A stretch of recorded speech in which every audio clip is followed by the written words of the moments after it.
हास्तेनि मन्त्री अक्रा डॉक्टर मानिक साहानि याक्तै तिनि आगरतलानि साम्पा आमतली हायर सेकेन्डारि स्कुलनि बिस्कांगो भार्चुअल इनग्रेशन ख्लाइजाका कायदो कताल स्कुल आरोनि बिसिंगो हेन्डी Derozio academy Gandhigram higher secondary school Taltala higher secondary school Indranagar high school ताई Nandanagar higher secondary school building नक आपनरगै स्कुल लुआजिजाक पान्डाव मन्त्री अक्रानो कारिबो मानजाखा कॉर्पोरेटर सम्पासेन सरकार बीजेपी याकसु कासको पापिया दत्त তাই হদা হামক্রাই সামুং তাংনাই অশোক সিংহা সংগ্রহ আজকে একটা নতুন জিনিস সেখানে দেখতে পেলাম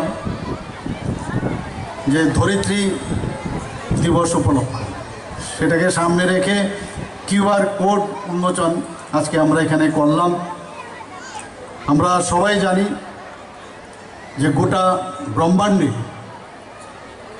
এখন পর্যন্ত যতগুলো গ্রহ আছে তার মধ্যে আমাদের জানা মতে এখন পর্যন্ত যে একমাত্র পৃথিবী বাসযোগ্য গ্রহ হিসাবে আমরা জানি এবং তাকে বসবাসযোগ্য রাখার জন্য আমাদের যে ফ্লোরা ও ফৌনা তার উপর আমাদের নজর দিতে হবে, গাছের ইতিহাস সম্পর্কে জানতে হবে এবং এই যে অভিযান মাননীয় প্রধানমন্ত্রীজি যেভাবে প্রকৃতিকে বাঁচিয়ে রাখার জন্য সব সময় উনি আহ্বান রাখেন এবং আমরাও সেটা এখন বুঝতে পারছি।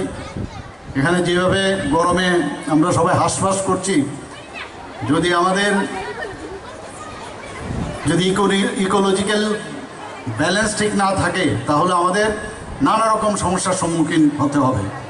তাই ভারত সরকারের এডুকেশন ডিপার্টমেন্ট থেকে 22 থেকে 30 এপ্রিল পর্যন্ত এই কিউআর কোড ফর ফ্লোরা সেটা আজকে উদ্বোধন আমরা করলাম এবং এখানে ডিজিটাল ক্যাটালগ তৈরি হবে। শুধু এখানে না, অন্যান্য সমস্ত স্কুলে এই ধরনের ডিজিটাল যখন ক্যাটালগ তৈরি হবে এবং কোডের মাধ্যমে স্ক্যানার দিয়ে স্ক্যান করলেই সেই গাছটির বৈজ্ঞানিক নাম, বৈশিষ্ট্য এবং তার পরিবেশগত উপকারিতা সম্পর্কে আমরা জানতে পারবো। প্রযুক্তিকে ব্যবহার করে বারবার মাননীয় প্রধানমন্ত্রীজি বারবার বলছেন যে প্রযুক্তিকে আমাদের ব্যবহার করতে হবে।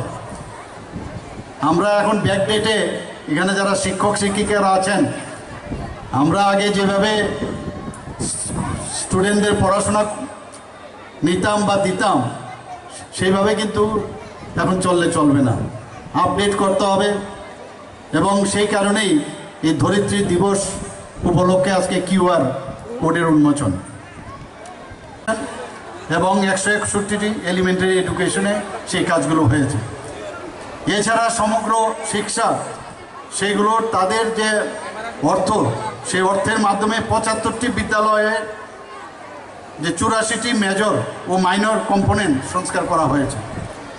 আমাদের এখন পর্যন্ত যে 24-25 অর্থ বছরের যে সংস্কার ব্যয় প্রায় 80,87 লক্ষ টাকা খরচ হয়েছে।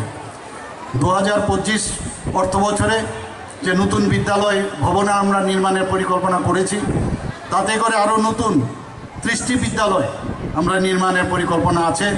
সেকেন্ডারি এডুকেশনের অধীনে 26টি এবং এলিমেন্টারি এডুকেশনের অধীনে 4টি।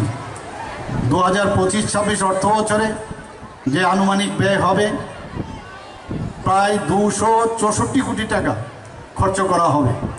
2025-26 অর্থ বছরে সংস্কার সাধনের যে আমি একটু আগে 24-25 বললাম, তার জন্য প্রায় 67টি বিদ্যালয়, সেকেন্ডারি এডুকেশন এবং এলিমেন্টারি